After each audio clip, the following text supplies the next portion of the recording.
my friends. Welcome to another episode of the Nuclear Heatwave Wrestling Podcast, brought to you by Mafia Sports Report. I'm, as always, Dr. Love, and always with me is Sauce Bronson. Yo. Hey, we got a good week, don't we? Oh yeah. So second time in a row, we thought we almost had another technology scare because for some reason so this app that we use to get in here, every time we get ready, something happens, and then we have to figure out why. But nevertheless, we're here now once again, another Tuesday with two good old boys from Michigan. To here to talk your ear off about some wrestling. So. Oh yeah, absolutely. We wouldn't have it any other way, I'd say, right? Right. But I'll tell you right now, we had another good week this week. Though in this case, this was definitely skewed a little bit more towards All Elite Wrestling with AEW's Grand Slam show that they had on Dynamite and Rampage last week. And I'm not gonna lie, this is the second time they've done the Grand Slam show. They did it last year, and for not having like a traditional pay-per-view, I think it did pretty well. The first night was a lot front-loaded compared to the Rampage, but they were entertaining in their own ways, and we're here to talk a little bit about that. And I'll tell you right now, after watching Dynamite and watching, you had five. It was basically Night of Champions back in WCW time. And then, with WWE using the same principle, you basically had all title matches. And then the opening match, which could have been a higher match than any other show, is you got Ring of Honor champion Chris Jericho, one of his many gimmicks. I could go through all of his gimmicks, but that'd take me a while, list of Jericho.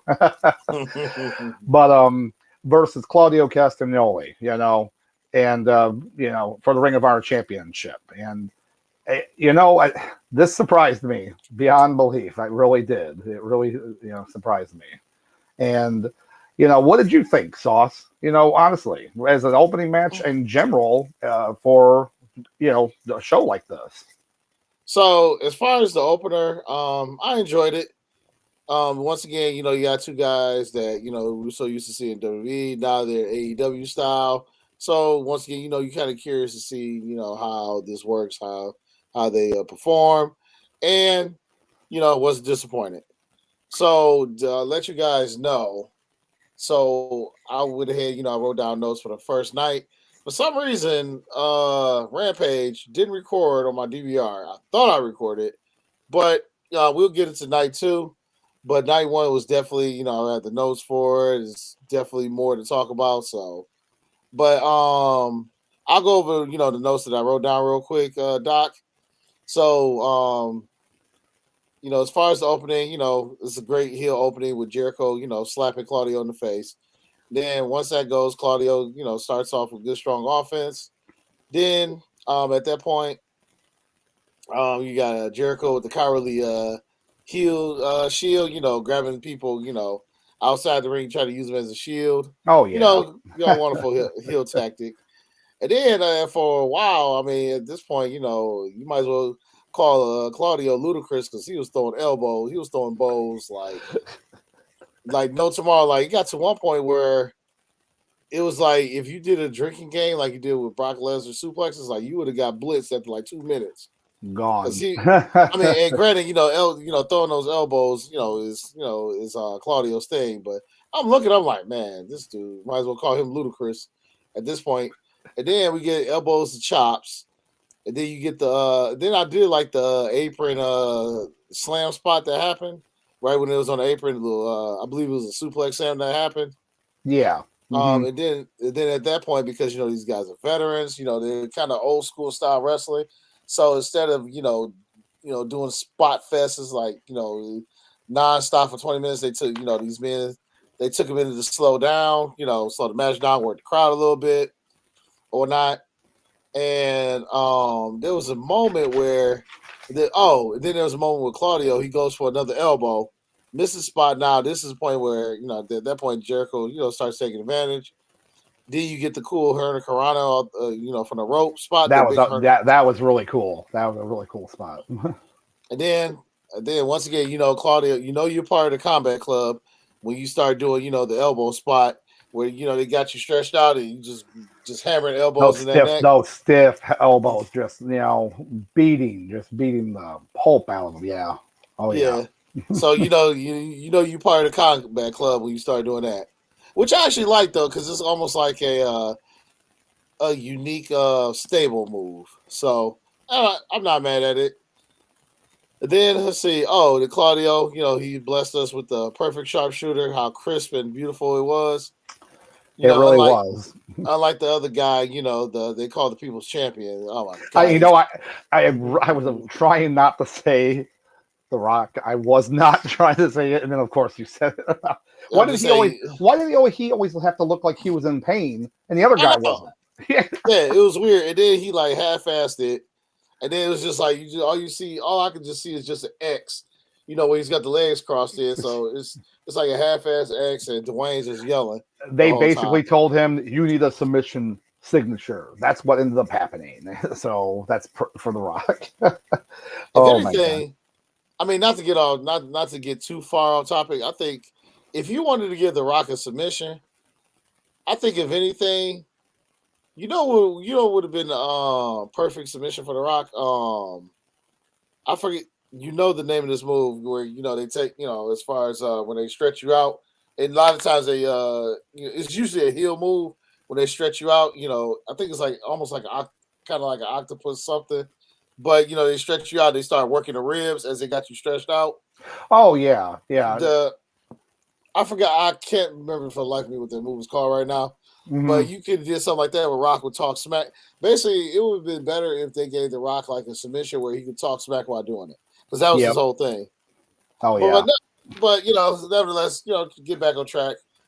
And then for the most part, I mean, Claudio pretty much controlled. I was pretty much for most of the match. Yeah. Yeah. It was good, a good back and forth. But yeah, they definitely let Claudio. Because that's the thing with Jericho. He's always kind of an unselfish guy. Yeah. He always wants them to have a good match. As long as he feels that they're going to have a good match working together, that's the best part about it. Yeah. So that doesn't surprise me. I would say out of the match, I would say it was definitely about 70-30 Claudio as far as the control, who did the offense or whatnot. Every once in a while, Jericho, would do some type of heel tactic, heel move or not to, kind of break it up and stop the momentum. And then at that point, then we got a code breaker counter at one point. And then Claudio, at that point, Jericho finally got him in the walls. And then Claudio somehow reversed that. And then now we got the big swing. And he swung him for quite a bit too. He swung him for a minute. Oh, yeah. Oh my gosh. And then, once again, because how great Jericho is as a heel. I mean, he goes for the bat. And then eventually turns to a low blow into a painmaker. And heel finish, and then you got a new champion. Oh my gosh. And it's crazy because they were talking about that now. There's only been 2 champions that have won the Ring of Honor champion, the WWE championship, the big gold, world heavyweight champion. Yeah, and in the Ring of Honor, and it's him and Phil. Him and Phil. Yeah, yep. CM Punk, Phil. We will refer to him as Phil pretty much from now on. Maybe it's just called CM Phillip. But yeah, so I know some people were a little upset seeing that happen, but I'm not. It's similar to when AEW first started, and the first title match was Jericho versus Hangman Page, and people are like, "Oh, Hangman Page deserved that." I'm like, but you're a new company, and you really need a top guy, a veteran, to have the belt. So it didn't make any sense for Hangman Page to win it as the first champion, because people would be like, I don't know who that is, but people know Jericho, so yeah. Him winning the Ring of Honor title, depending on what they end up doing with Ring of Honor, if they're going to make an own show or split it, you know what I'm saying? Because now you're seeing those belts defended on these shows a lot. So it's kind of like, what's happening? What are you gonna, do something with it? And only time will tell. So we'll have to wait and see on that. And speaking of Jericho, we got one from Papa Mafia himself talking about, can we talk about how WCW is the best pro wrestling organization of all time? I miss my WCW. A lot of us miss WCW. Oh yeah, I grew up watching WCW, ECW, and WWF, but mostly just kind of the wars with WCW and everything, and the old, the good, then the NWO era, and even the bad. I watched it in the worst of worst in 2000. There was some matches in 2000. I call it the good. Let's say I call it the good, the bad, and the Russo. Actually, you know what? That's I'm almost writing that down because that's going to be for a future podcast about the life and death of WCW. So I like that sauce. That's why I like this guy. But but overall, I give it a 3 out of. I give it 3 out of 5 headlocks. So pretty solid match. It was it was a nice show. It was a nice way to start the show. Title match, 2 veterans. They're going to put on a good performance. The crowd was into it, and here we are. Oh yeah. So my question, Doc, thoughts on the match? Yeah, pretty much what you kind of said. But as an opener, great choice for an opener for the whole show. Because they're all title matches. But yeah, in my opinion, that one was probably the smartest way to go with it. Yeah.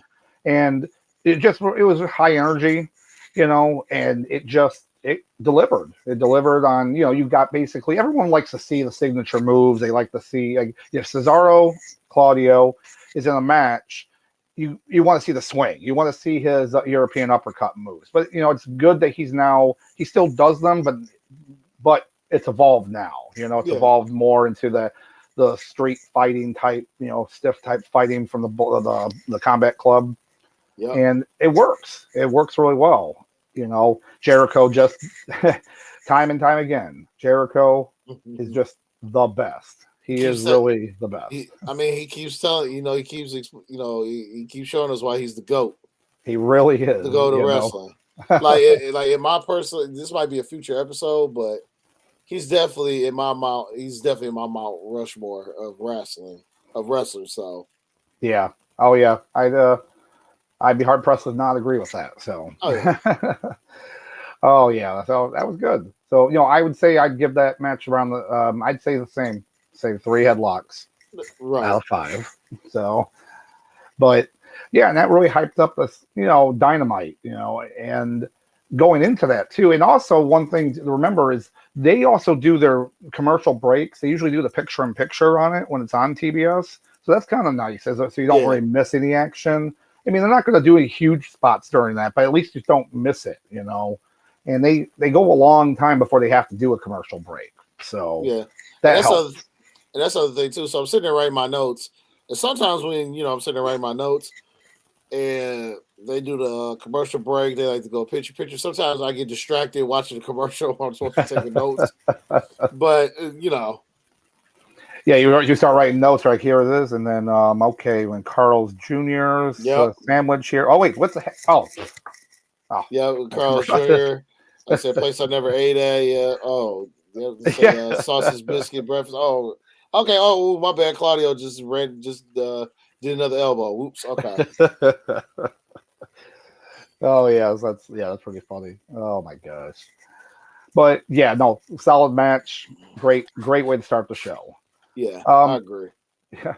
But moving on was probably my most anticipated match of this since they announced it, basically ever since the last pay-per-view. Right. And that was the rematch with the Acclaimed versus Swerve in Our Glory for the AEW Tag Team Championship.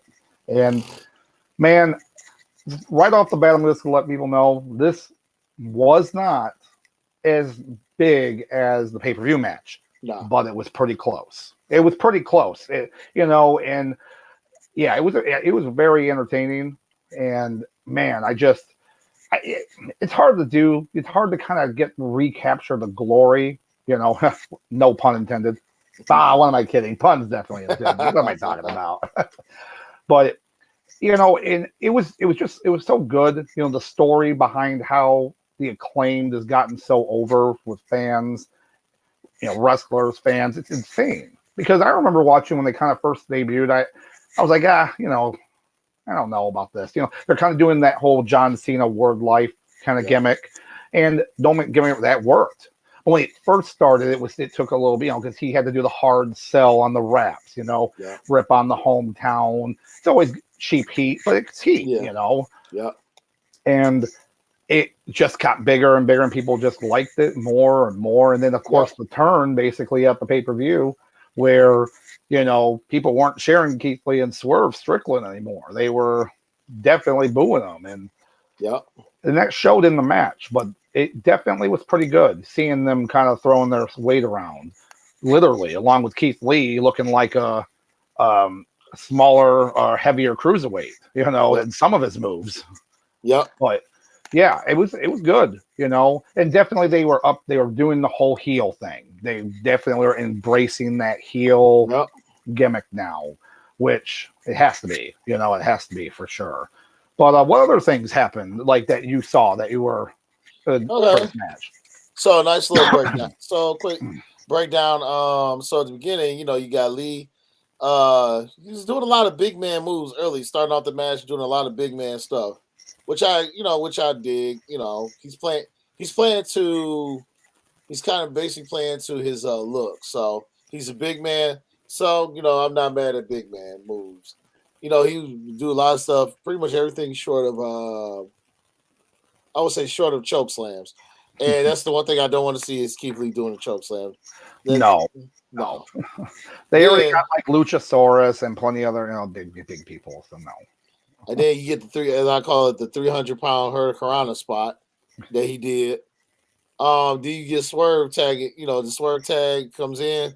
You get a lot of heel vibes going on, like you were saying. Mm-hmm. And they actually for the most part, they were dominating the match quite a bit. Which made Caster being like the workhorse of this tag team match.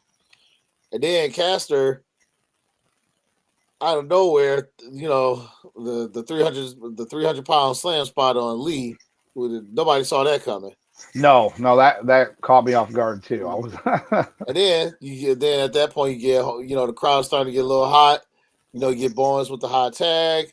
If you then you get the ramped toss spot with Lee again. Once again, Lee was stopping it, trying to stop the momentum with more big man moves. And then at the end you get Swerve, trying to hit accidentally hit Lee with the boom box, with the boom box. So at that point, big heel spot. And then it was weird. You get the Caster with the knee spot, like he was trying to go on the top rope, but he failed. Yeah. It was weird. Like, I don't know if that was supposed to happen or if it was just his knee messed up for a second. And then at that point, then you start getting a couple botch spots here and there. And I felt Keith Lee and Swerve tried to do some kind of double team move to him, and it didn't work because he was trying to get off the top rope into like his arms or his shoulders or something. I don't know what it was. But then they kind of sat there and were like, okay, let's do it. And it always sucks when you see that, but it happens. It's wrestling. That happens all the time. People are always so quick to say, "Oh, you effed up, or this." And it's annoying. It's annoying. Like if you botches in a sense happen for two reasons. One, you're working way too fast in a match, and you're not not communicating. That's the big key. That's if there's no communication, then that's a problem. So. Yeah. And in this case, I feel like they wanted to put on a really hyped match because of the pay-per-view, and they were trying to pull out all stops, and that's all that happened. It was a slight miscommunication, and a couple spots there, and it was getting near the end of the match too. So, so that didn't help either. But I noticed that too, but it still didn't. It didn't it only degraded the match a little bit for that, but. Yeah, it's very entertaining. It's certain moments like when you get caught up in the moment, and then when unfortunately when the botch spot happens, it almost kind of takes you out of the moment for a minute. Not to get too far away, but I'll never forget. With the Nexus, they were doing their thing. Oh my gosh! And I remember there was the moment where they dragged. I think Bret Hart was supposed to be the GM at the time. They dragged him out, and then they did some. I forgot they did some parking lot spot, and then they basically tossed him away. He was laying there like when I just laying there, like he was conscious. Great work, everything. And all of a sudden, he just starts picking his nose and go back, and then you can hear the audience go. You can hear the audience go, "Oh," because it like just killed the whole. It basically killed the whole segment. Yeah. And that's obviously where has no situational awareness or his environment, because, if you're a wrestler until someone tells you that you're not on camera, you stay in character. You know what I'm saying? And that's what happened, is that he thought he was out of character, thought the camera was done, not on him, and oof. But it happens. It happens. And then you get so I mean then you get the Swerve with the 450 splash spot. And then out in the ring, then you get Daddy Ass. He hits the infamous her one time, and then you get I like the finish that they did. You basically it was a high finish with Bowens stopping Lee from breaking the pin. Oh yeah, that was nice. You never really see it that often. You always see like when a wrestler comes and breaks up the pin, breaks it up and everything, or you'll see them where they're knocked out and they can't get in. But you don't see it too often where they're going after the other guy to stop them from breaking it up. So yeah, that was nice to see that, because it really, really solidified how big the win was for them, and that how much they wanted it. So yeah, it was it was good. It was good. It was very entertaining. And I'll tell you something. This kind of goes back to how the stage was set up. The stage was set up not like old school ECW style, with the ramp going right to the ring, which I'm a fan of. I love the idea that they should do it more often, where that goes right to the ring, because you can do a lot of cool spots going over the top rope onto the ramp. Yeah, like they should do that for like not necessarily pay. You can do it for their pay-per-views too, but I would like it would be cool if they just do it for like their I guess you want to call it their pay-per-view shows. Yeah. Or whatnot. So that way it kind of give it a different feel than what it is from regular Dynamite or regular Rampage. We gotta make it look a little different, because like you said, it's not Dynamite. It's the show, the Grand Slam, or the Bash at the Beach, or Quake at the Lake, or whatever other rhyming names show they have. A snake with a rake. We could go on all day, all night for about that. But yeah, I think that was a nice touch to go with that type of stage, though. So. And what was actually interesting, too, is I saw this online because they went to commercial pretty much right after that, because, they had to. But there were people videotaping when they were leaving. Like, it was really weird reaction how Swerve reacted. Now, I mean, you can, there was videos of him just standing there at the ramp and just kind of like a zombie. And Keith Lee had to grab him, and then he kind of pushed him back to leave, and he kind of just walked backwards slowly. Now, I mean, take it as you will. He could have playing it up that he got beat up, tired, but it was a really weird thing, because they both left out their respectable, entrances or exits, but it was kind of a weird way it's weird. They both left at the same time. You don't see it. If that was on a show where you saw it, that's not gonna happen, in my opinion. They would have left. Yeah. One would left, they would left, but I don't know. Like I said, if it wasn't they treat it like, oh, it's not on TV, it didn't happen. But unfortunately, with the social media world, everything's somewhere on the internet. Someone's recording something, or many people. So yeah, but overall, great match, real good hype, good storyline for this building up, and they captured the tag team titles. And I hope they just are defending champions and they put them in some matches. It doesn't have to be every week, but I would like to see it happen. Where they're defending these titles on a pretty regular basis. I would say at least 2 times a month. Yep, absolutely. I would say that's for sure. And we'll see. See what happens on it. But overall, with the match, what would you give it for its rating? Oh yeah, we giving this 3 headlocks, just 3. I'm going to give it 3.5. 3.5 headlocks here. Yeah. Because like I said, I did like it wasn't as good as the pay-per-view match. That's okay. it still had a lot of good hype with it. Just the little botch moves here and there, and otherwise the crowd was hot for it, and great win. Yep. You know, so. Wait, Also, Sauce. Wait. Wait. Ah! Oh man, that's great. That's great. But yeah, no, just another good match on the show. I was a little surprised. I felt like that should have been maybe the third match or so, but it's hard because was five matches. They're all title matches, so take it as you will. But that being said, with that, then it kind of moves on to our next match, which I was pretty surprised this was on the show, but I'm happy it was.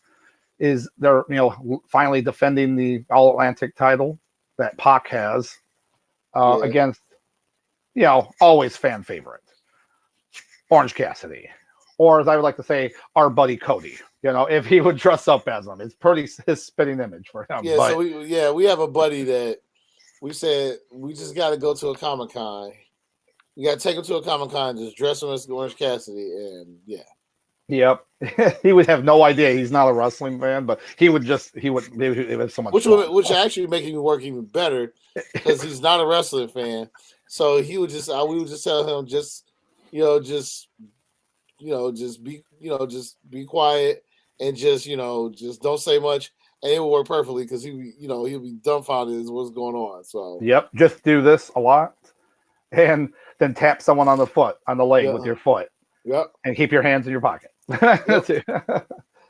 Oh my gosh! But no, I was happy to see that this was on the show. And again, as we mentioned a little bit last week in the preview, is on paper this kind of looks like what the heck, You got very good technical wrestler, Pac, versus and Orange Cassidy is good. Don't get me wrong, but the same people said the same thing about Will Ospreay versus Orange Cassidy, and that ended up being like a show stealer that night. Yep. So, and I'll tell you right now, when it started though, it was just funny because you can see the humor. Like Pac's got this, the bastard Pac gimmick.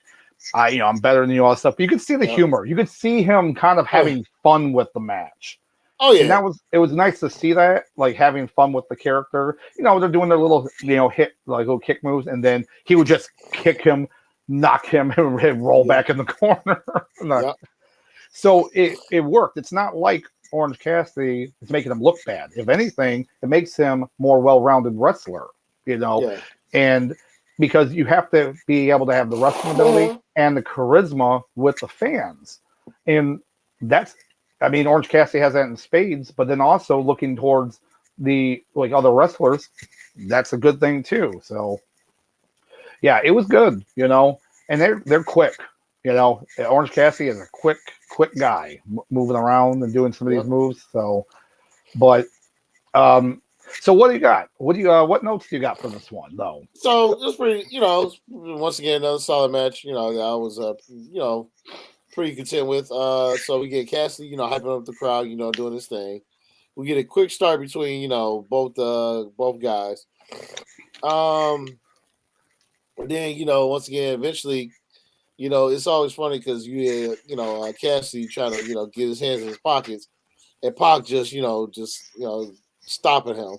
Eventually, he gets him in there. He gets those hands in the pockets.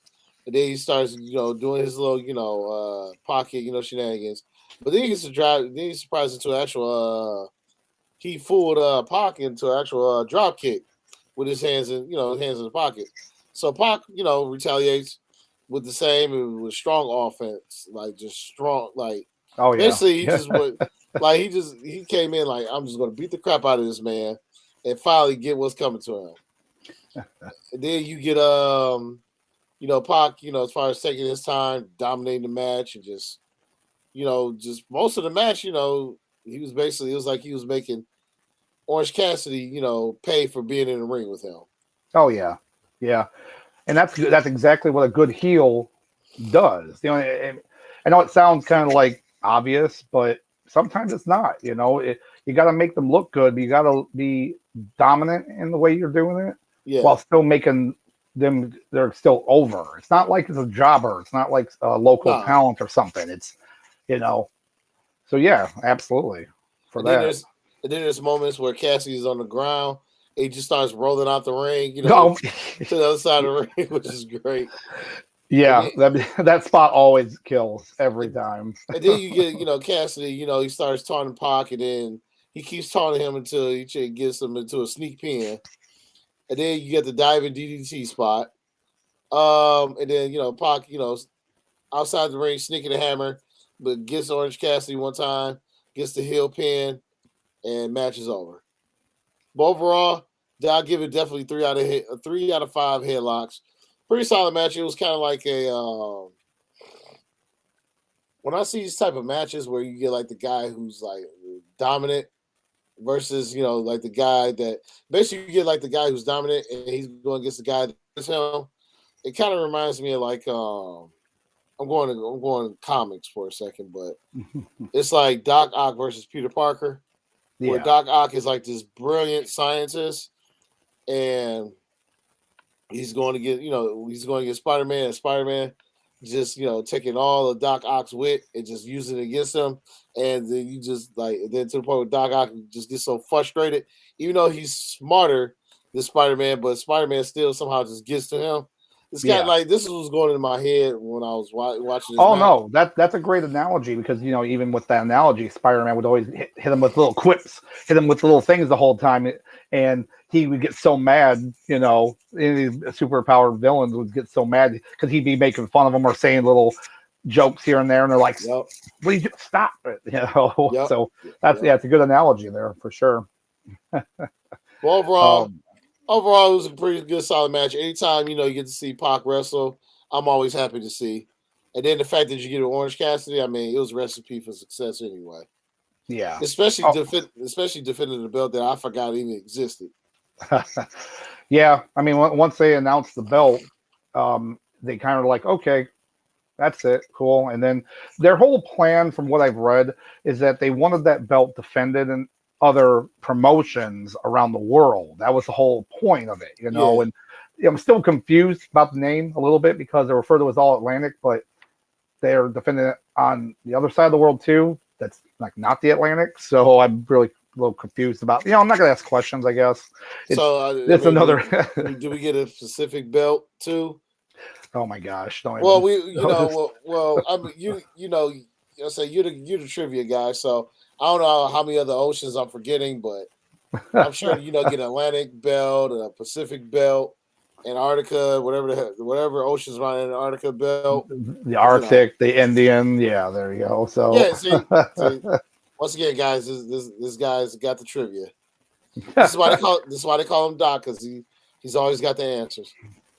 I try, but it's like they didn't want to call it Intercontinental. Just out of spite, because I'm pretty sure WWE does not own that license, that name. And if they do, they could just call it the International Championship.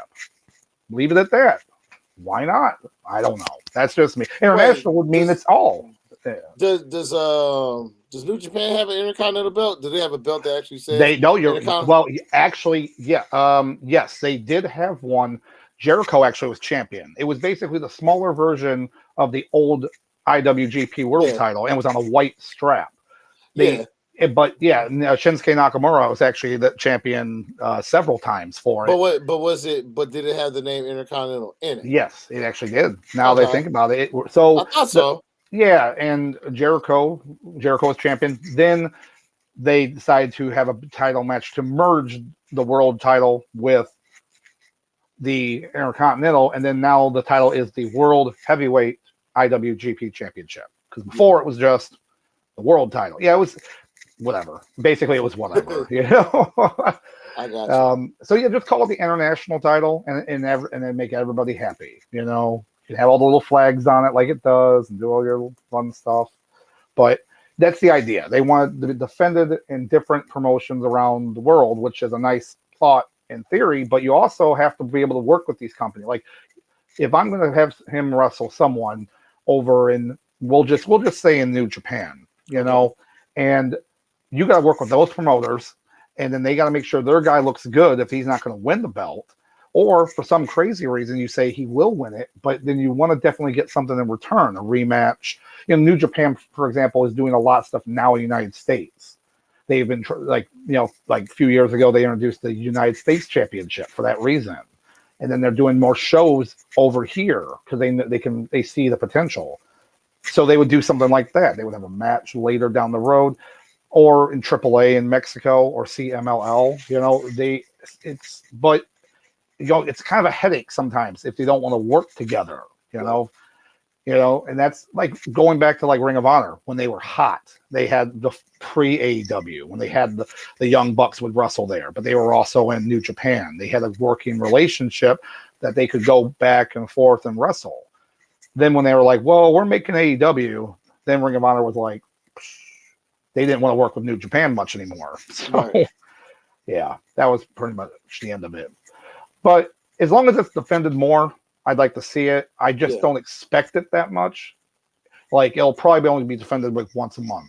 Yeah, just give me like once a month. I'm fine. Just enough where that we know it exists.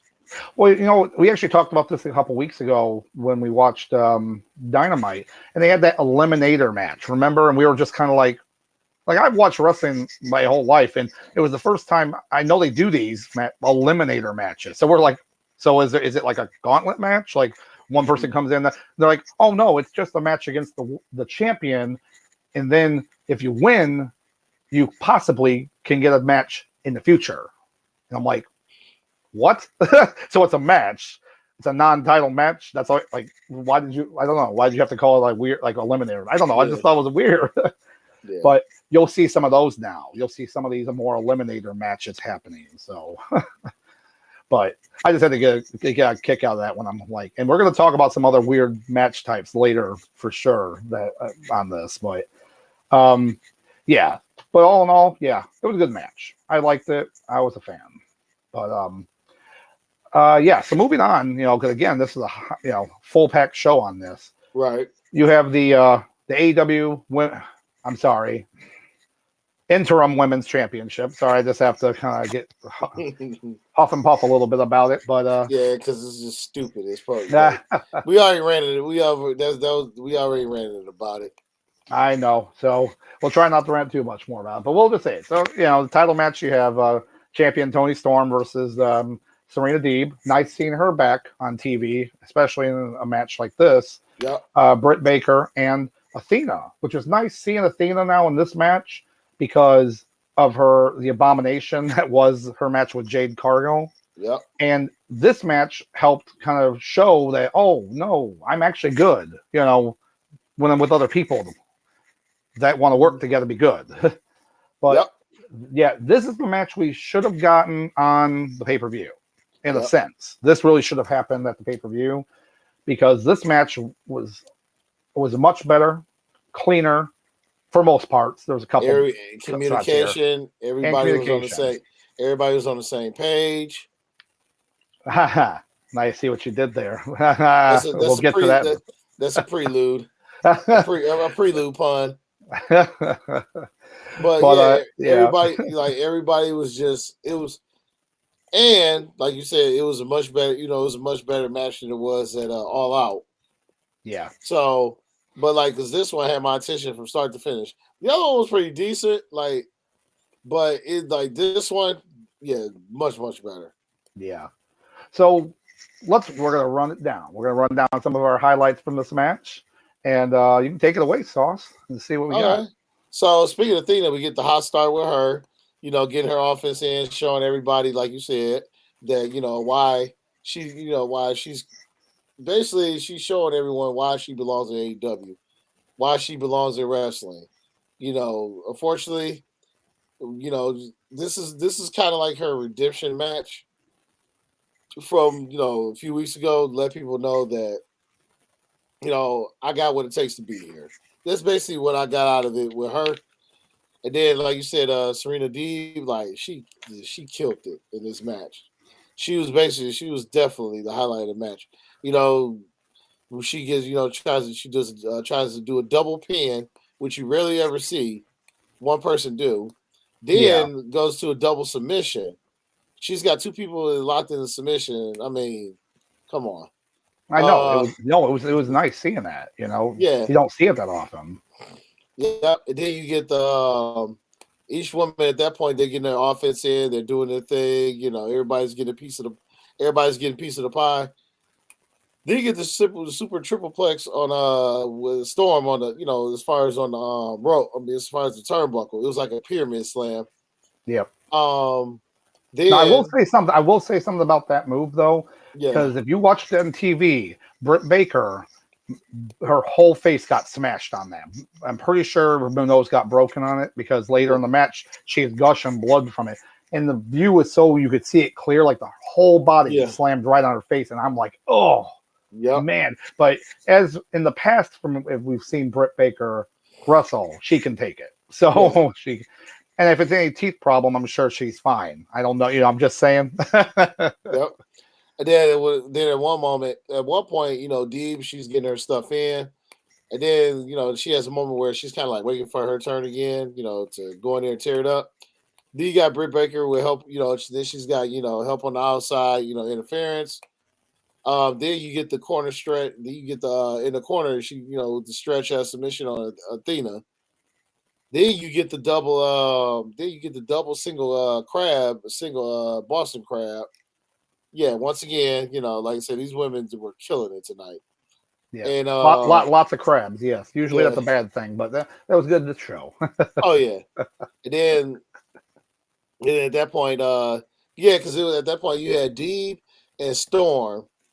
They both was doing you know, basically a single leg crab at the same time, and then now they're facing to each other, so they're getting smacked, they're getting their punches in while they got their opponents in submission. Once again, I know I'm just gonna sound like a broke record, but the women killed it tonight. And then you know, Dee where you know, she had a few good apron spots. Athena with the double slam. Dee get the finish. At the end, and once again, you know, very good match. I would like, this is a spoiler alert, but if the men's championship never happened, this probably would be my match of the night. Yep. Yeah, I'd say so. Yeah. I mean, I still like the tag team match a lot. But this one to me was a little bit better because they showed their potential that we all know they have. So that was a good thing. Well, actually, you know what? I'm gonna say, even though the main event was, you know, was good, you know what? This is definitely my match of the night. I'm gonna say it right now. The women. There you go. Because, you know, this match, 4 headlocks. 4. 4 out of 5. Yeah. So, yeah, like, you know, this was the match that we should have saw a few weeks ago, but then again, not the crap on that, not the crap on the other match from All Out, because that was a pretty solid match. But this one, it was just like, I think we're getting to the point now with the women's division, like it's starting to hit that corner, hit that stride, and now they're no longer the laughing stock as far as when it comes to women's divisions in wrestling. Well, I would definitely say so on that. And to add on to that, you know, the unexpected, in my opinion, and I did not see this coming, but, you know, new theme music plays, all the women are looking up at the ring ramp, and Saraya shows up. Which, by the way, before we get into that, apparently, didn't know this, I'm today years old, or yesterday days old, but she wrote on her Twitter, on the AEW's official site, one saying that apparently her name is actually pronounced Saraya. Saraya. And I'm kind of like, all right, didn't know that. But I'm probably going to say Saraya pretty much a lot because we all are. We're so used to it. But seeing that pop up there, I marked out because, there's been a few divas that I've always had, that were some of my favorites, and that'll definitely be an upcoming podcast, women's wrestling and stuff like that. But Mickie James was always one of my favorite, and Paige. So when I saw that come up, I marked out completely. I'm sitting here like I couldn't believe it. And it was huge. It's a huge signing, but it's also a double-edged sword. It really is to me because she is not.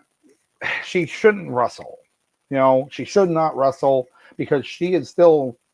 It's still bad, like pain she's in. She's still in like it's a debilitating kind of injury she had. And WWE wouldn't clear her, so now she goes to AEW. Now they still haven't said if she's wrestling. I'm assuming she is, but she would be perfect in a managerial role. She would be, but you know, I just don't want her to get hurt. No one wants to see any wrestler get hurt, but I would hate to see that happen to her. You know, but we'll just have to wait and see what they're gonna do. But it's you know, they were like, this puts the women's division on notice. I'm pretty sure Shivani was saying at one point or something like that. But yeah, like they the whole thing is I'm just curious about her neck. Because you have like you got these AEW marks who are sitting there like, oh well, you guys are questioning her neck, but you didn't ever said nothing about Edge. Here's the thing. Edge was as far as we knew, Edge was medically cleared. Say months before he got back in the ring. Like we all knew this was a thing. He was medically cleared. He even said he was medically cleared before we even knew about the Royal Rumble. Because mind you, he was also doing stuff, you know, as far as TV, doing acting and stuff or whatnot. So we knew that he was good to go, just like Daniel Bryan. Even, you know, obviously all the doctors in the world say he was good to go, but it wasn't until he finally got the okay from you know, Triple H and them in WWE to come back. Paige, I haven't heard any news or in the last year or two or so that says she was good to go. Have you? no, I nothing I've ever read said anything about that. Now, you know, again, we only have the information that we see online. Some are more reputable than others, but I haven't seen anything that states that she could be able to wrestle. And I just, again, how much they want these matches to be more, you know, showy and, you know, flashy with these moves as opposed to more technical based wrestling. Because sometimes they look at that like that's boring, and that's very annoying to me, you know. But I don't want them to push her too fast on that. But we'll have to kind of wait and see. We honestly, because I don't know. I don't know what they're going to do. I'm gonna be honest with you. When she came out, I had no idea that was Paige at first. I was like, "Who is this?" She looks so different now than what she did at WWE. Yeah, I mean that was the big thing. You know, she had some work done and everything. I mean, you know, I follow her on the social medias and such, and you know, obviously I knew it was her. You know, because I know her name is Soraya. That's her real name. So but yeah, it was crazy. It's kind of crazy seeing that, but it's a big signing. It's a big signing. It's, you know, big for the wrestling world. So, you know, it definitely will have more people tuning in to see her, especially if she's advertised. So the job was done. Tony Khan did the jobs, right? So, but I will say that, you know, hey, anything to help out the women's division, you know, I'm all for it. Because once again, I mean, for a while, the women's division was like the laughing stock of wrestling. And I never thought I'd say that a women's division that wasn't WWE at the time would be the laughing stock. Never thought I'd say that. But here we are, you know, You know, all the, you know, TNA has always been the gold standard for women's wrestling in America. WWE, you know, 5 years ago, they finally got their act together and let these women do what they need to do. The AEW is just, it was a rough start. Like, be honest with you, I can't even remember like the first year or so. I can't even tell you remember who outside of Nyla Rose, I believe, outside of Nyla Rose for obvious reasons that we're not going to, you know, talk about on here. Yeah, but she was like the only person I remember. Like everybody else, I remember she went against some, you know. I remember there was other Asian wrestlers and stuff that were there. I think Sheeta was in there too. I can't remember. Yes, without having to look it up. That's what I'm saying. Like that first year, like you really don't remember. Like I still like, but like with WWE, I still remember like when they was doing, you know, when obviously when they called it the Women's Revolution, I just call it the Women's Reboot.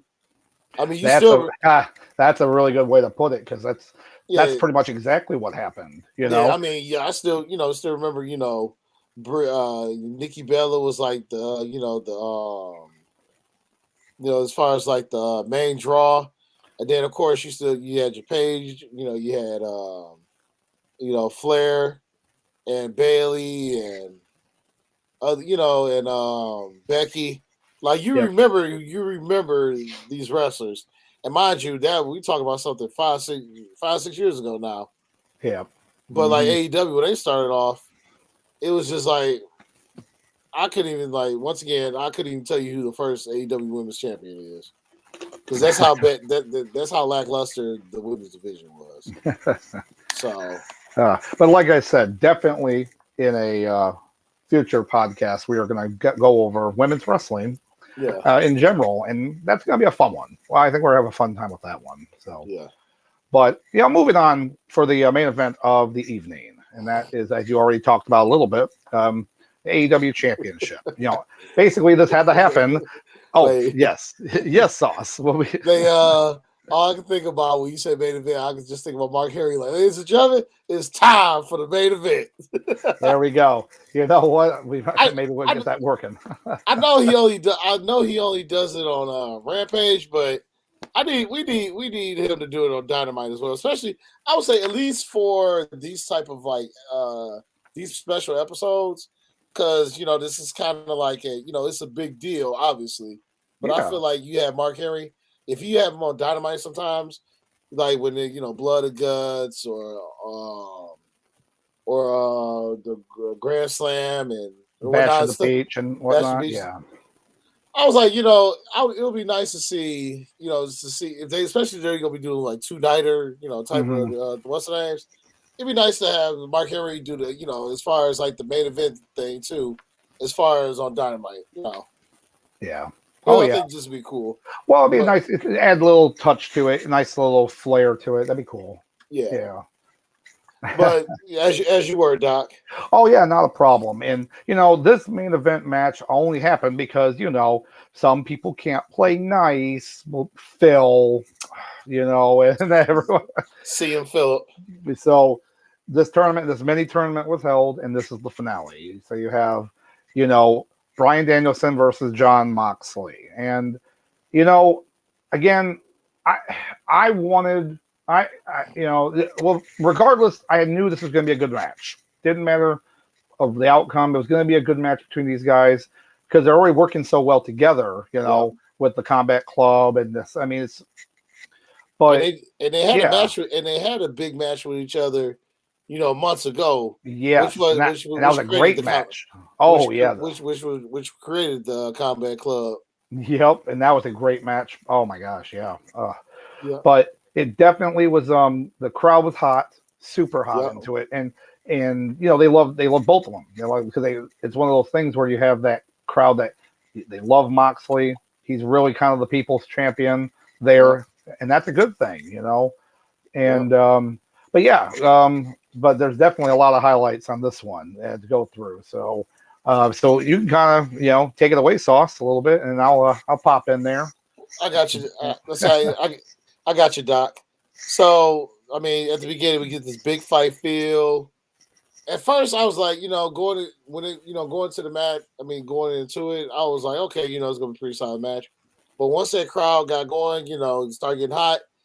Now it went from me writing notes, just in the going through the motions. Now I'm writing notes, but I'm also like into it now. Like it's got my full undivided attention. So we get the big fight feel, hot start. As I like to say, it's like watching two pit bulls go at it. Yeah. And then you got Daniel being aggressive early, like being stiff, almost like at this point. I wouldn't even say stiff. Like I know I wrote that, but I would honestly say like Daniel was basically wrestling strong style pretty much the whole match. Oh yeah, it definitely resembled that strong style, like Japanese style kind of wrestling, which makes complete sense. That's Moxley wrestled New Japan. He was the IWGP United States champion for a little while too. So he definitely had that style there. And Bryan Danielson, same thing. And it makes sense to have them both keep doing that type of style, and it's not going to change anytime soon. So, but you can, yeah. So, but yeah, you can go on with that though. Yeah. And then at one point you get, it's like Danielson was wrestling strong style, and Mox was wrestling stiff. So that's basically what was happening. Like, I mean, it was pretty much. I think it felt like 80-20 as far as like who was controlling the match. It was pretty much. Brian that was pretty much doing it. A lot of strong style, some corner, a lot of corner offense going on. Then you get the German suplex from the apron. I mean, from the apron spot. Then Mox now he's kind of going, doing like the dirty heel type moves to kind of slow down Brian's momentum. You get the back rake, spot. All this stuff is going on the turnbuckle. You get the upside down spots that was going on. Mox is trying to he's trying to gain momentum, but Daniel saying he's just like, nope. You in this ring, we're here with me, and I'm gonna beat your ass until I can't do it no more. And at that point, you got the DDT on the ramp, which I thought was an awesome spot. Oh yeah, that was a nice spot. I mean, Daniel Bryan. I mean, he was kicking Mox's ass for like. See, like I kept looking at the clock. I'm looking at the clock as I'm like on my MacBook as I'm writing notes. I'm like, man, he's been kicking this dude's ass for like 15, 20 minutes. And then you get Mox. I would say, and the way I'm going to say this is last note is Mox. He got him with the upset submission. Oh, absolutely, and that's what I was kind of alluding to earlier. Is I was disappointed that Bryan Danielson didn't win. I felt like he really deserved the win. Moxley winning and becoming a 3-time champion, that is nice. Don't get me wrong, and but I honestly just wish that Danielson would have won. So, and the way he won, like you said, it was a complete surprise. It was not a signature and not a finishing maneuver. It was something completely different that was out in left field. Yeah. But that's the only problem I was going to say too. Like you have these shows on Dynamite and Rampage, and we'll just say with Dynamite right now, you have 5 title matches, 5. But you only have 2 hours. You have exactly 2 hours. There's no run over like in pay-per-views back in the day. There's nothing like that. 2 hours. So I kept looking, like you said, you were looking at the clock, how much you've been beat up. I was looking at the clock saying, man, they barely have much time for this because it's going to end and then it's going to be like credits. And that's what it was. Yeah. He won, he picked them up, and then it was like, see you next week or see you on Rampage. So with that, I just, I wish they could have even 5 minutes. Well, the 7-minute in one, right? Like Raw was always had like 7 minutes or so, 10 minutes. They would have that to run over or more if they had to. But, that's also a company that's been around for a long time, as opposed to AEW that's hasn't, But no, the match was good. It was very, very entertaining, worthy of a pay-per-view, an actual pay-per-view. So seeing it on TV, free TV, it was definitely nice to see that. So let me add. So 2 things. One, I'm gonna give it my rating, then I'm gonna ask you a question. So rating for this match, I definitely is 4 headlocks. Definitely 4 headlocks worthy. But let's say if you could rebook this pay-per-view, let's say you want to give these guys some time because I think they only had like 20 minutes. Yep. If you could redo it to give them, let's say 30, 35 minutes, which match would you have put on Rampage? Actually, that's a good point. So the Rampage match I would have put on there. It's probably the. Actually, you know what? I would have put on Rampage. I'll tell you exactly what I would have. I know we liked this as the opener, but I would have put Claudio and Chris Jericho as the main event because they really didn't have a. And we'll get into that in a minute here, but they didn't have like a main event I thought was a main event. Yeah. The main event of Rampage, it was Ricky Starks versus Powerhouse Hobbs. Yeah. In a lights out match. Another match type that literally had to look up. And apparently they've done a few of these in AEW, and all it means is it's a non-sanctioned or unsanctioned match. That's it. Right. There's it's and I'm sitting here thinking the lights are out, or back in the day with D'Lo and Triple H with the blindfold, the mask. Yeah. What do you have? Yep. Oh my! So, Yep. but so anyways, I would move that match and put that as the main event.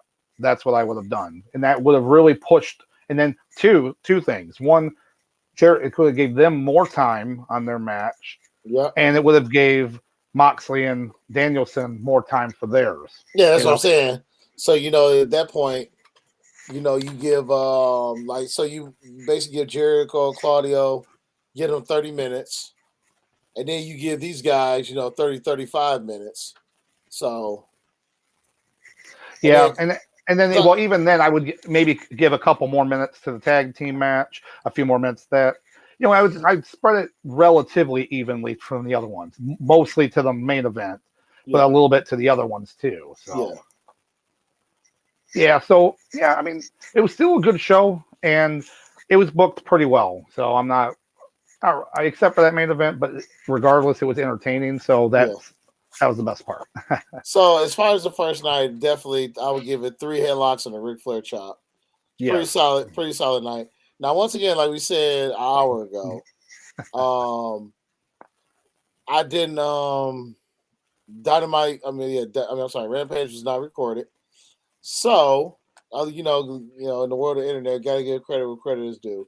So what I did was I just went on, just went to What Culture, and just saw what Simon was talking about with all those matches that happened. Mm-hmm. And it didn't really seem like I missed out on really much of anything. But not really. So I did as well. I kind of did some on on the recap and such on that. Yeah. So this will definitely go by a little quicker because this is what bothers me. We're gonna go over these matches. You're gonna sit here and say that was not nearly as epic or as the first night, which we already knew from a week ago. Looking at the card, we knew night 1 was gonna be way better than night 2. So I guess the way we'll do it, I just had you just do the matches, and then I just go off of what I saw on the internet. Oh yeah, yeah, not a problem. So your opening matches, you have the remaining members of House of Black with the Buddy Matthews and Brody Lee versus Sting and Darby Allin. Nice seeing Darby Allin again, of course, fan favorite, and Sting. Can't say enough about the guy. Just seems a little bit of the more of the same, just to get him on the show. But it was a pretty good match, and so we can kind of recap it real quick on that for sure. But so based off of the internet, it seemed like once again, Sting is like a gajillion years old, and this man's going through tables and still doing spots. The man's a legend. I mean, at this point, the dude could just come out to the ring, fall on his face, and I'll give him a standing ovation. But I see Darby, Darby got his stuff in or whatnot, but it seemed like it was like, as far as booking, it seemed like it was an appropriate match, to start off with for night 2. So yeah, the only thing that bothered me was that scary ass spot with Julia Hart. Yeah. She took that nasty bump where she basically her head hit the ground, hit the concrete, and it's like, so everything I've read though so far is that she's okay. It was just a bad stinger from it, but but nasty bump. But so hopefully she's okay. Seeing the Great Muta though, that was pretty cool. The Great Muta shows up at the end of the match, to help him out. And what's cool though is about it, after doing some news came out afterwards, is apparently Great Muta is they're going to be doing a match, like for his he's retiring, and they're going to be doing a match. I'm not sure exactly when, but it could possibly be sometime early next year around Wrestle Kingdom for New Japan Pro Wrestling, but I'm not sure. I'd have to, I think they're still in the works on that, but that should be cool to see. Great Muta, very influential for a lot of wrestlers, so. It was cool seeing that. So before we go, go forward with this quick recap. Now that at this point, House of Black is no more, I imagine. So, Malachi Black is gone. I heard recently. I saw, I guess, Let's say Brody King, I think is still there, and Yep. then the third one was Buddy Matthews. Go ahead. Oh no, it's funny because what happened was, all that news happened with, when Malachi Black leaving and all that stuff. But apparently, as of yesterday, he went on and did an Instagram story on, and basically shut down a bunch of rumors stating that he was leaving to go to, he was fired or he was whatever. Apparently, in this, video he did, he said that he is not technically gone from AEW, that he requested that he take time off. It's interesting seeing that because it's the first time you ever see something like a wrestler kind of make that announcement after the dirt sheets kind of talk about him, So I know it sounds like he wanted to take some mental health, away, like a vacation. Whatever he decides to do is good. He goes back to WWE. He's with his wife, Zelina Vega. If he stays in AEW, that's good too, But as long as he's mentally there, it's fine. Yeah. He's AEW goes back to Brody King. So it's a win-win. I know. I said Brody Lee too. Rest in peace, of course. But but yeah, exactly. So he still has something to do there. And then Buddy Matthews is like, God, Charlie Gee, guys, you always want to. I need my guys here. They're not going to push me. but if anything, out of all this, I like to see Brody gets pushed a bit more, because eventually you do need some more good heels in AEW, and definitely he could definitely fill a role. Maybe not a upper top card heel, but definitely a mid card heel. Yeah. Oh yeah. But so yeah, moving on from that, unless you had anything else that you were. Okay, I didn't think so. Like I said, this one will be relatively quicker because just the nature of these matches. But so next match you have Hook and Sauce's brother from another mother, Action Bronson, versus Matt Maynard and Angelo Parker. So honestly, this to me is like, I'm not gonna say I'm there to see Action Bronson. That's all. Like Hook still he's annoying. Yeah, he's there. You know, just taking up space. One report from the show when I was reading it made me laugh so hard. They said this is the most Hook has sold in his matches. And I'm like, you're making that sound like a good thing. Like that. What about his other matches? That's a terrible thing to think that this is the first time, and it really is. He gets to the ring, he's like, I flip my hair, all my hair is in my face. Hey, and then does some moves here and there, does a little slam, I don't know. He has not impressed me. Because remember, we talked about you have to be wrestling, you have to have the charisma, you have to have the ring presence. Yeah, it's just, and then of course, like Taz comes out to do commentary for his match, and it's like, my boy, it's my boy. It's like we get it. I mean, we get it. The only thing I want to see from this in the future, I just want to see more. I just want to see more Action Bronson in the ring, preferably without Hook. Yeah, it was pretty surprising to see how fast this guy moves. Big guy. Like I watched a couple clips of it, and he's definitely slimmed down too, and like got bulked up with some more muscle because he used to be a lot bigger. But he moved fast, man. And I don't know if you ever watched any of his stuff, like his concerts he's done. If you just like Google it sometime or on YouTube. If you get on the stage, he deals with you personally. You already read it. Yeah, I've seen footage of him. He's throwing people off stage with like no effort. Yeah, bodyguards weren't there to do anything. He was taking care of business himself. So I know we talk about guys like Logan Paul and Bad Bunny, coming in and putting on good matches and coming in and create memories. And I definitely think Action Bronson would definitely be one of those guys where he's obviously we know he's passionate about wrestling. I mean, he's got a song called Marty Jannetty. He makes a whole bunch of wrestling references. I remember 2010 because I used to have a much longer beard, And people always tell me, like, man, you ever listen to Action Bronson? Because you kind of look like a black version of him. I mean, I know y'all both love wrestling, and it took me to like 2015 to finally listen to Action Bronson. Guy is a national treasure. He should be protected at all costs. But he's one of those guys. Another one of those guys where you can tell he just look like he can. He can be. He's built for the business. Yeah. Yeah. Oh, absolutely. Oh, yeah. But, the match, went as well as you think. He's not going to lose the match. So they do the double, finishing moves, and Action Bronson and Hook win. So I look at that now as a win for Hook, but a win for Action Bronson. So that's good. Yeah, that's what matters more. A win for Bronson. No one cares about Hook. Oh, man. Moving on. You have the bizarre team of, two champions. So a good way to not have two title matches on your show. The TNT champion Wardlow and the Ring of Honor television champion in Samoa Joe. Yep. The War Joe team that's going to be around for like, what, another week, maybe? Yeah. I don't know. Versus Tony, if that. Versus Josh Woods and Tony Nese.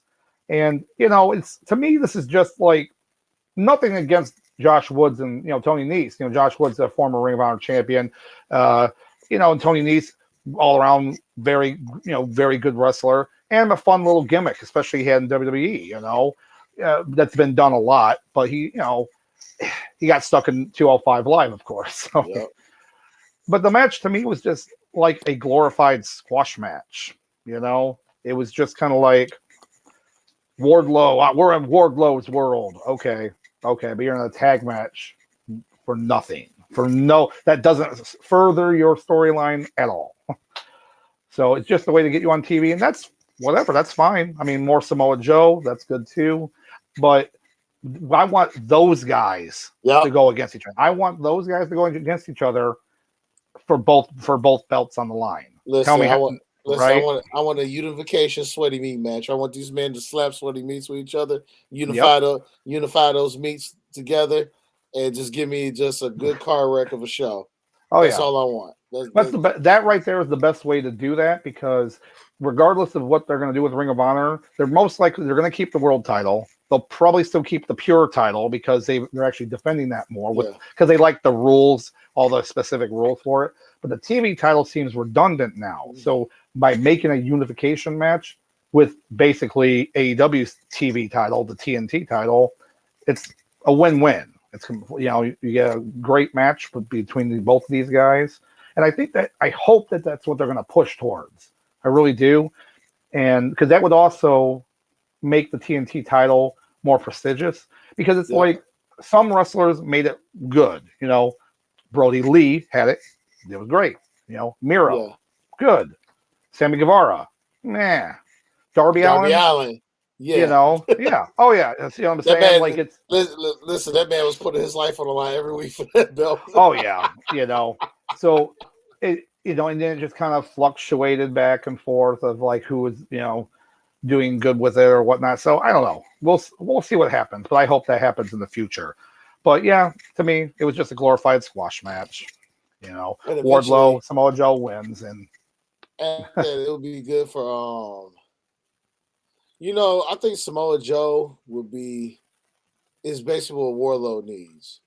It's kind of like, say what you want about Roman Reigns, but Roman Reigns, like when he came back and everyone hated him and, just whatever, because they just couldn't get over somebody saying something succotash. Yes. Even the greats mess up. But I think the best thing that happened to Roman at the time was Braun Strowman. Oh yeah. So with them two going at it like that, and I feel like that's what Wardlow and Joe, if they ever do lock horns with each other, this is what I want to see. Oh, excuse me, I'm sorry. Oh, just yawning. But I want to see these two, basically how Strowman and Roman was, just a car wreck, just tearing down the house, backstage, tearing down the arena, backstage, in the ring, whatnot. This is what I would like to see with them two. You Yep. know, guys just wrestling like just bulls, stiff. You know, and just giving us an entertaining car wreck. Yeah, honestly, how I would book it too is I would definitely have a match of them happen on a show. I'm not sure. I'm pretty sure they do have another show coming up, like before Full Gear, like another like Okay. I can't remember off their schedule, but if they're going to or Yeah. not. But they have to have I want them to have a match at either that show or like Dynamite. And the match, like you said, it basically is a car wreck that's pretty. Yeah, well, not pretty, but you know what I'm saying. It's and Oh then yeah. but I want them to take it out of the ring. I mean, they're beating the crap out of each other, and it basically ends in a kind of a no contest because they're and then I want the security guards to break them up, and then that's what forces them to be in a cage match at Full Gear for the unification of the title. So then they have to stay in the ring and do whatever they want with the cage match, you know. And that's how I would do it. But I don't know, because what's the big thing about with Full Gear now is that the fact that with the Young Bucks, Kenny Omega not going to be available most likely for this. I mean, we never know. Maybe they'll change, and then because Full Gear is in November, so maybe they'll change and they'll be back. But I'm not making on it right now, and I don't think they are either. You know, so Well, AEW's in a place right now where, I mean, Young Bucks, you know, is great and all, but like, are they really needed right now? Are they really necessary right now? no, not really, and that's why you need to push the other guys, Yeah. because fans are gonna like the Young Bucks, love to hate them, love them. They need to push the other talent. So Yep. we'll see. We'll see if that happens or not.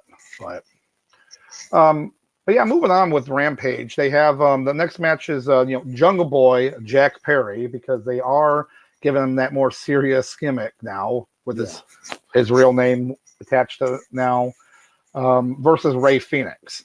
Now, all I gotta say about this match is if if if Adderall was mixed in with Jolt Cola and a shot of adrenaline, that's pretty much what we saw in this match. Like, it was basically like, it reminded me of some old cruiserweight matches from WCW where it was, sometimes they were referred to them as spot monkeys, or, where they did so many moves over and over, back and forth over time. And that works sometimes.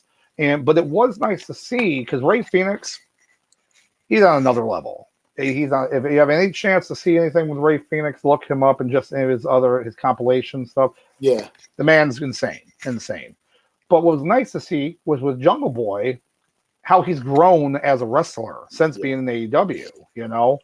He, when he got there, he really wanted to learn the business and do this. Then he got put into a gimmick that got over with fans, and he almost, in a sense, didn't really. I'm not saying he wasn't trying. I'm not saying he wasn't still learning. But when you're put into a gimmick like that, you kind of get, set in your ways. Like, you don't want to do new stuff. You don't want to kind of keep pushing forward. So I feel like that almost hinders a wrestler when you get stuck in that gimmick like that.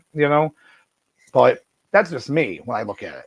So seeing that now, it was kind of nice to see the change with it, with Jungle Boy. But I mean, yeah, I got nothing really, but oh no, it's it's understandable. as far as this match goes, I know Christian eventually interrupts, and and Luchasaurus comes out. And because they're furthering that storyline some more. Yeah. Long-term booking, I'm here for it.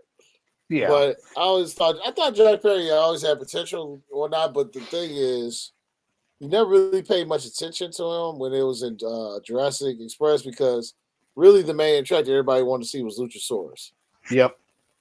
So now that obviously he's doing a single thing now, he's running with that. So now we'll get to see more of what Mr. Perry can do, and maybe be a future TNT champion. So hey, there you go. But so yeah, moving forward with it, we got one of your favorite wrestlers, Eddie Kingston versus Sammy Guevara, and this match, it was a pretty good match, because they've had their feud here, real life and in the ring feud. And what was cool about it was you got to finish that you don't see often enough, where Eddie Kingston wins, but he refused to let go of him in the submission hold. So the referee reverses the decision and gives it to Sammy Guevara, which made me immediately think about Chris Jericho beating Triple H for the world title on Raw, and one of the biggest pops I've ever heard in my life, including myself at home. Yep. And then Triple H berating the ref. It's a little different because in a sense he was, but still how the belt got reversed, so he never was champion or he never won the match. So that was cool seeing that. Of course, Eddie Kingston being Eddie Kingston. He always just reminds me of a guy like at the bar that is way over sauced, and he wants to fight, and you don't want to mess with the guy. Even like the bouncers don't want to mess with the guy, and that's what he reminds me of sometimes. I always say Eddie Kingston, that man can start a feud by him. You can put that man in the room by himself, and he'll somehow start a feud. Yep. You see some holes in the wall, and you're like, "What just happened?" Yeah, like looked at me. It looked at me weird. Yeah, what the wall, Mr. New York. You don't get more New York than that man.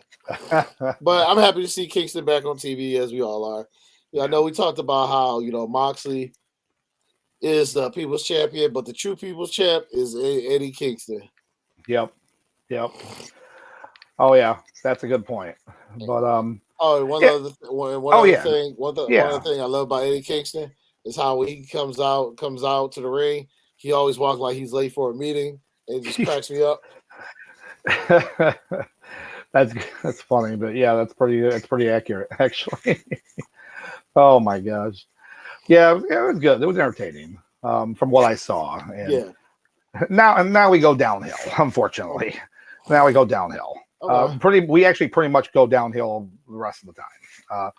But the next match, very quickly, with Jade Cargill versus Diamante, and just squash. That's all. And it's sad because a lot of people don't know who Diamante is. Diamante, is a good wrestler, but you just like fed her to Jade, the Jade machine, and it's like cool. All right, like 2-minute match, and it's over. I mean, there is nothing to talk else about the match except for her big girl moves, hit her down, it's over. But I know Sauce might have a lot more to talk about with it because Jade, I think is his favorite female wrestler. I'm pretty sure. She's the GOAT, but it's to the point now where I guess they only keep feeding her scraps.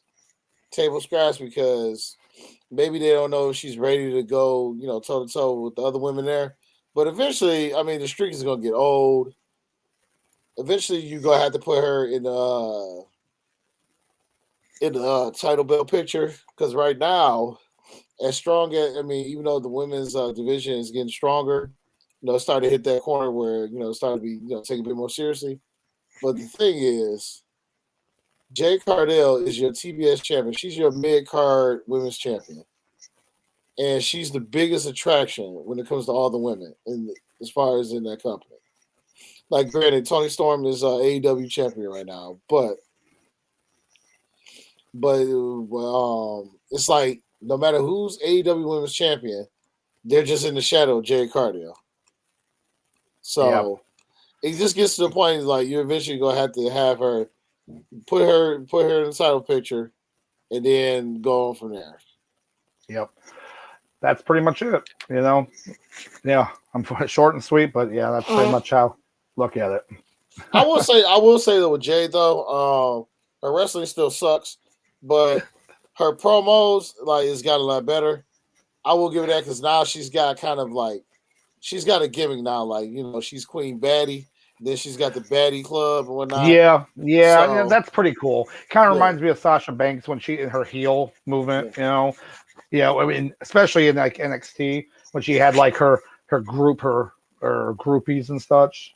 Kind of reminds me a little bit of that. So she's, as far as her character, she's finding straight. She's finding strides and whatnot in that. But wrestling, her wrestling is still trash and whatnot. But that's either here or there at this point. So the next match here, which was a battle royal, and so apparently this is a battle royal for in future AEW championship title match, even though MJF already has the chip. I'm about to say, even though I was for a about to future say world title match. Because I was about to say, isn't that what MJF just got done doing? Yes, correct. So I feel like this was just a way to get some wrestlers on the show. But what really, I mean, first and foremost, Hangman Adam Page won, but that's not my favorite part of this match. My favorite part was the fact that you had a lot of people from Ring of Honor in this match, like Dalton Castle was there, the Butcher and the Blade was in it, and then Brian freaking Cage returns AEW. Like they used a battle royal for him to return in. It wasn't like it was the main event like a Royal Rumble like for WWE, and so you always have like a return here or something. It was like a battle royal and he shows up and eliminates a couple people. It's like, okay, I thought at the Joker ladder match he would show up. I was almost convinced he was going to show up, but it is what it is. The match was a typical battle royal, back and forth, lots of people here. The last four: Adam Page, Jay Lethal, Penta, and Roosh. So it was nice seeing them pushing Roosh. He was actually the last one before getting eliminated. But just another time for Hangman Page, another match, and I'm not saying I like the guy, but he lost a lot of momentum when he got injured. That happens unfortunately with wrestlers. If you have a big push, you get injured, other people are going to keep moving forward, and you have to kind of restart back up. So I really don't want to see another match with him. However, I would like to see a triple threat match, maybe with MJF and them. Because triple threat matches we've talked about before, the best way to get a belt off of somebody without having that person be pinned or submitted. Yep. And that right there is, in my opinion, a really good way to do it. So we'll see. We'll see what ends up happening there. But yeah. I would be honest with you, I really don't have much on this. Hangman Page, he still exists. And I'll be honest with you, now that you've been talking, I've been listening to you. I think what the only way I can see Hangman people really caring about him again, put the TNT belt on him. All right, yeah, there you go. I say, or make him or here's an even crazier idea. Hell, put the FTW belt on him. Yep. Yeah. Well, do something like how they did with John Cena when he won the United States Championship. And he elevated that belt to another level by doing weekly challenges for the belt. And at that point, guess what? Talent you don't see that often, new talent, big upstart talent come in and wrestle. That would be a nice way to elevate the championship, and you see new talent come in there and go from there. So, yeah, it's a good idea. We'll, hey, TK, make it happen. Listen, Papa Khan. We giving you sauce. Just take it. Yep. Oh man, but yeah, moving on from that, we go to the main event of the match, and I already kind of talked match of the night, and of course I mentioned it earlier. Randy House Hobbs versus Ricky Starks in a lights out match, whatever, unsanctioned match. And honestly, I don't have much to say about this. It really irritates me that this was the main event. Like, tell me why you couldn't have that battle royal could have been the main event, Exactly. And this is why when you asked earlier about the booking, this Jericho versus Claudio would have been a great main event here. I would have pulled, I'm at this point I probably would have pulled the maybe the Jungle Boy Ray Phoenix match or the Eddie Kingston Sammy Guevara match. Just put that on like this upcoming week's regular show, because that's just but yeah, there's not much to talk about it except for the fact that Ricky Starks got the heel finish basically with the low blow and pins Powerhouse Hobbs, and it bothers me a little bit. You got the size differential is always a big thing, and I know small guys can beat big guys, but when you're pushing a big guy and you have him lose that way, It's a little annoying, and it really kills a push. And I thought this feud was over after the squash match at All Out, but apparently not. So unfortunately, we're going to get some more of this feud, and I'm not looking forward to it, but it is what it is. So yeah, this is one of those matches where at this point I just hit the fast forward button. yeah, it's like bloop, bloop, like at this point, it makes me not even really care about Powerhouse Hobbs until he moves on to somebody else. Yeah. But all in all, Grand Slam. It was nice. It was a good show. Just some booking issues. The second night had some weird matches to put on there that should have been moved to this upcoming weeks. Dynamite or Rampage. First night was pretty good. It was pretty on fire, pretty much for every match. It was entertaining, and if they just kind of keep that up for those non-pay-per-view shows they do, then it'll be good. Just make sure that you're defending these belts, getting these belts on the line, and they'll have no problems there. So, and people actually want to watch them, you know. But I mean that's pretty much all I got for Grand Slam, and all the information there. But unless you had anything else, I was going to go into some news and rumors and such that came up this week. I would say when it comes to Grand Slam, you hit it out the park. I need my bell. I need my bell, our pun bell. I do have a bell, and I might introduce it next week. Oh Lord, I love it though. But kind of going on after Grand Slam and everything in the world of wrestling.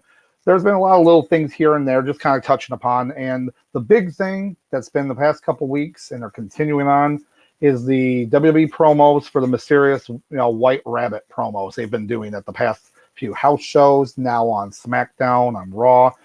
Obviously, with all the hints kind of done, it's massively inferred that it's the returning Bray Wyatt. Whether it's Bray Wyatt or the Fiend or some variation of him or something, it's very interesting because it's how much time and effort they put into this. Like a lot of the reports from the house shows from a couple weeks ago, that they would, during the breaks of when the wrestlers weren't wrestling, the lights would go off and White Rabbit started playing. Now, mind you, this is a house show. Yeah. But remember what we talked about earlier about social media presence and how everyone's videotaping stuff now and putting it on the internet.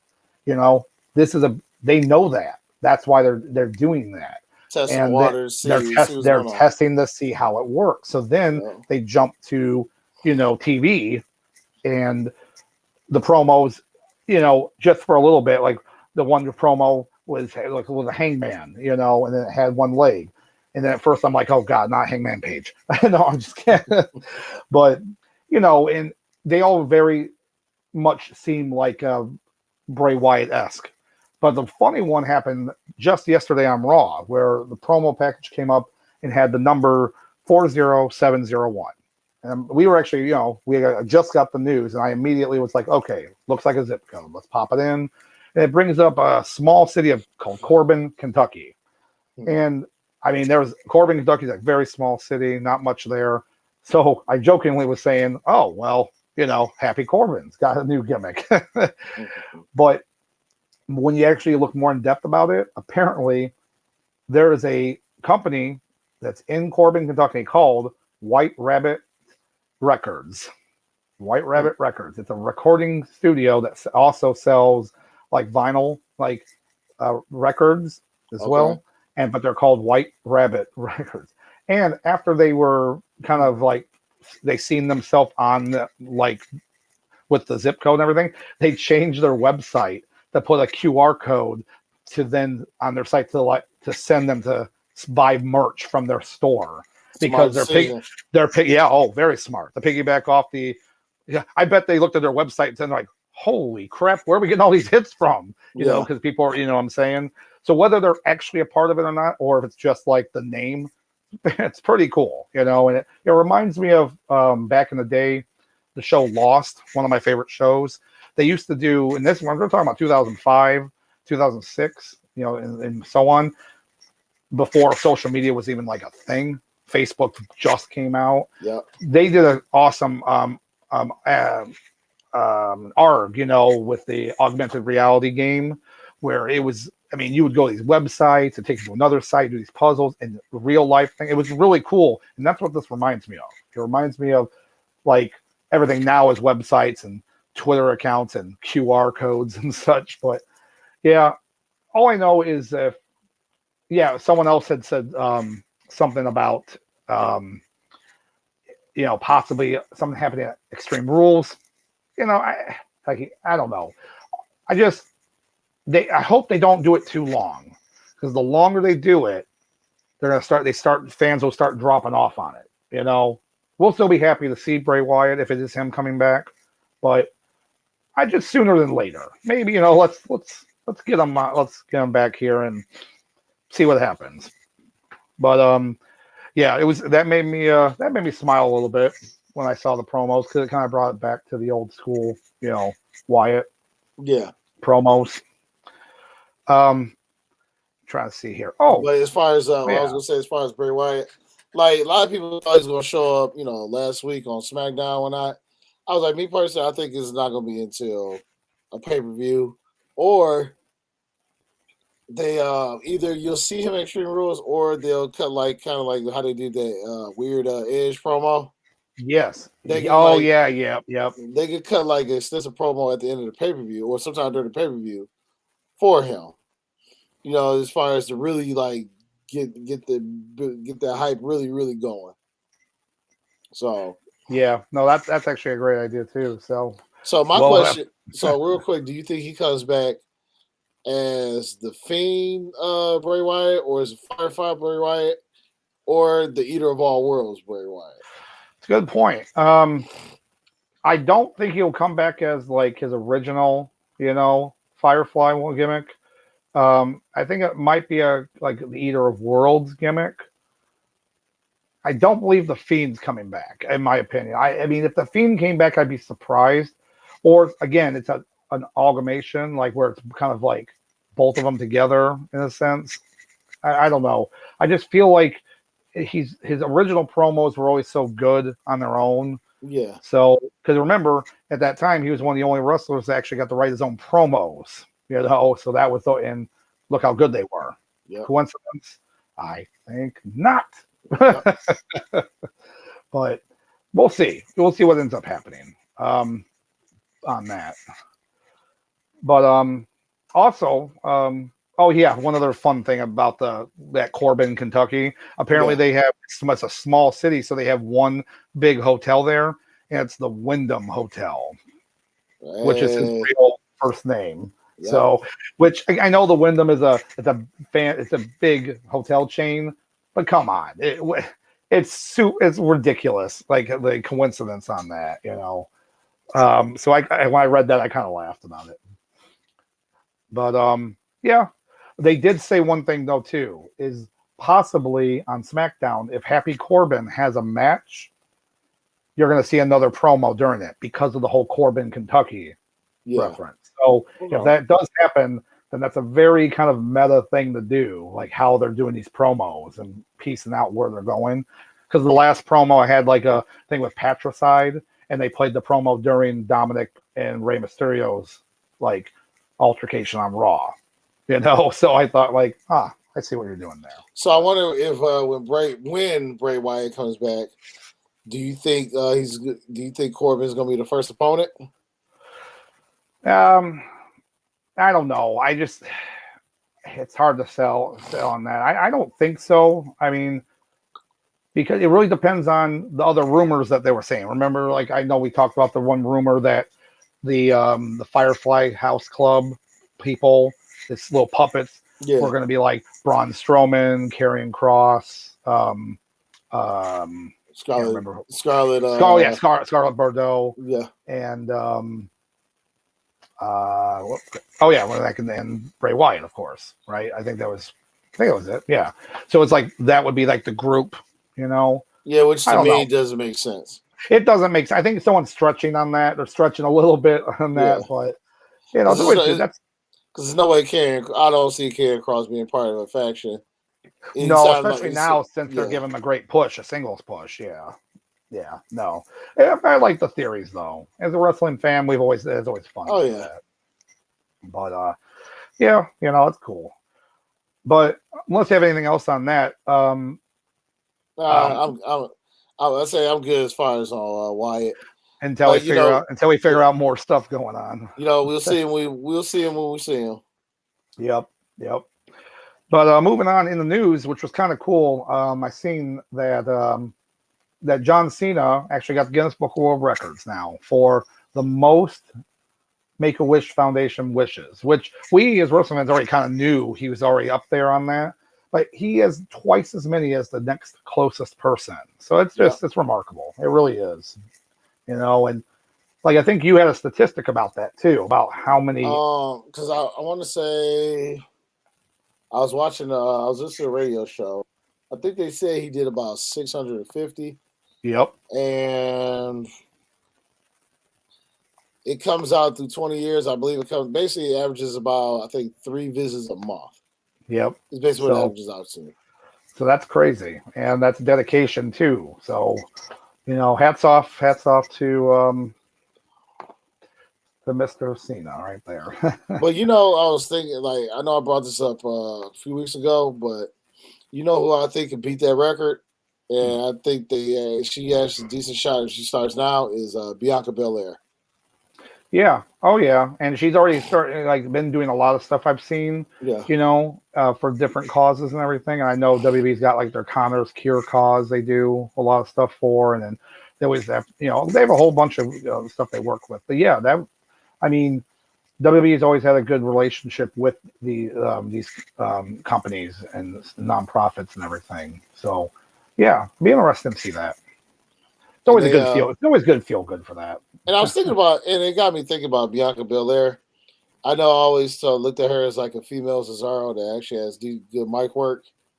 But looking at Bianca now, to me, Bianca on the main roster is basically, I feel like Bayley should have been when she got to the main roster. Oh, yeah.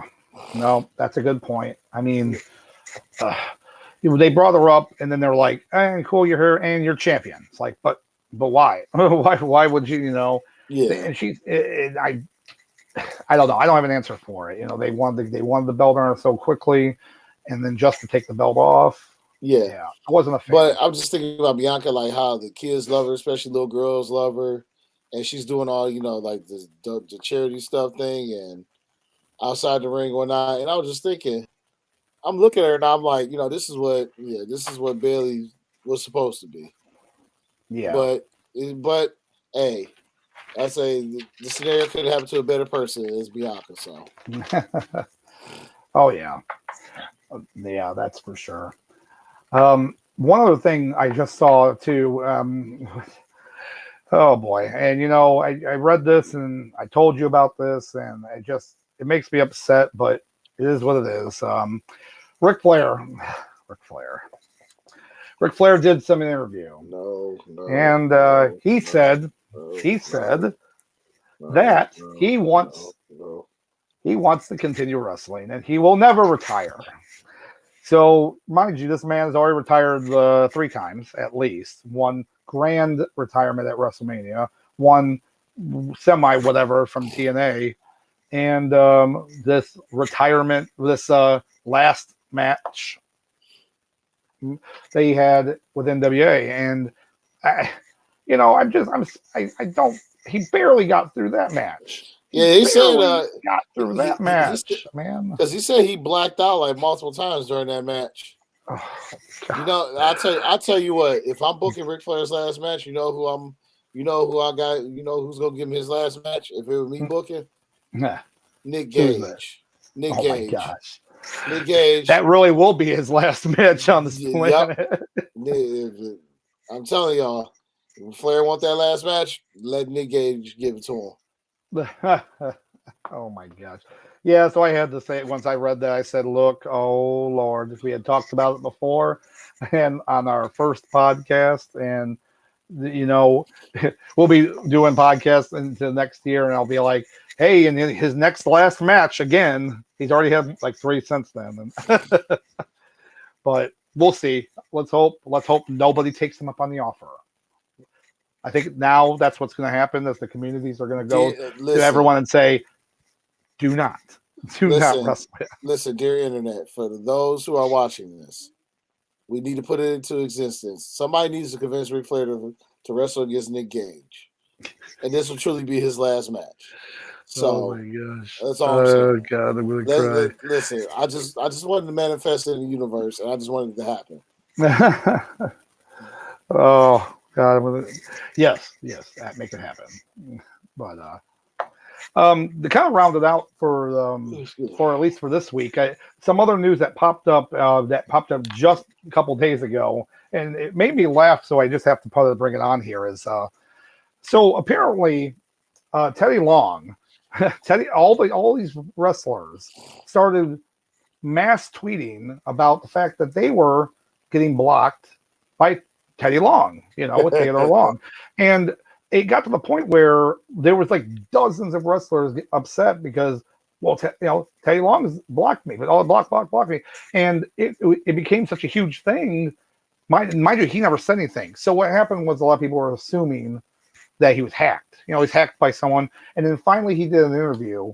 I think it was yesterday or maybe the day before. He did an interview, real quick interview, and yes, he basically said that at one point he was.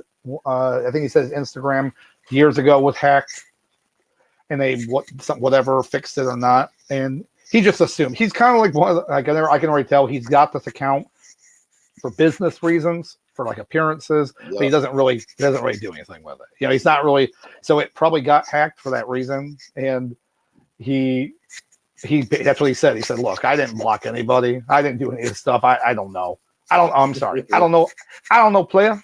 But I'm sure if I found that guy that hacked it, he's going to go one-on-one with The Undertaker. Yep. But, once I read that, it just made me laugh that, they probably had to clear the air because all these wrestlers were so upset that he was. It's not like they were like saying all these things. They're like, he just blocked them and they got so mad about it. But it was kind of funny. So on a lighthearted note, I think that's pretty fun. Oh yeah, or a fun way to kind of round out the week. But basically for next week's show, we'll be doing pretty much the preview for Extreme Rules. Extreme Rules is next Saturday, October 8th, and just as a kind of small preview for it, we actually get stipulation matches this year. Finally, for a pay-per-view called Extreme Rules. Yeah. And so that's a good, welcome back to, which again, look at Triple H. Just saying, last year we had one stipulation match at a pay-per-view called Extreme Rules. Yep. So take it as you will.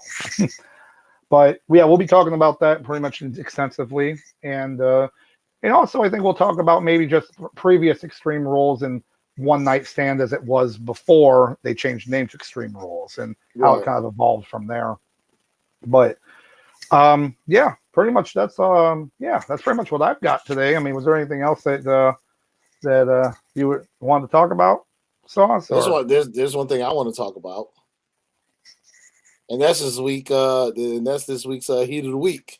Yes, Heat of the Week, baby. And mine's is Mr. Daniel Bryanson. Yes. This man is a national treasure. You said Daniel Bryanson. Daniel Bryanson. I know. Danielson. I know. At this point, we'll say every name on the book. Whatever the hell he calls himself this week. Mr. Wrestling. The American Dragon. American Dragon, American Eagle, whatever you want to call it. Whatever you call himself these days. I'd say Brie Bella's husband. Yep, there you go. But this man, post WWE, has came to AEW. He's living his best life as wrestling now. He's been killing it the last couple months, especially with this tournament. And that's the reason why I said with Mox, when he got that when he won, it was literally like an upset because damn, like he was. It seemed like that match was in the bag for him. Oh yeah, he beat the crap out of him. So yeah. But that's definitely my heat of the week. This man is on a tear. He's living his best wrestling life, and I just want and as a wrestling fan, I'm glad I'm getting to witness it. It's almost like obviously he got his second chance at WWE, but I feel like this is like he at this point this feels like his true big second chance as far as with wrestling again, and he's making the best of it, and he's giving us great matches, and I'm just here for it. Yep. So that's nice. That's good. Yeah, I agree with that too. For me, I would have to say it's the Acclaimed. I have to give it to the Acclaimed. okay. They put on another, a really good match, really entertaining match, and then just the story behind it is what seals it. The fact that they came back, they won these. Oh yeah, and of course, I'm like, there we go. What can I say? But yeah, it was a great story, and just hopefully we get some more. We get some good title defenses, and just keep doing what they're doing. But yeah, that's definitely the Acclaimed heat of the week for me. So that's fair. I like that. Yeah.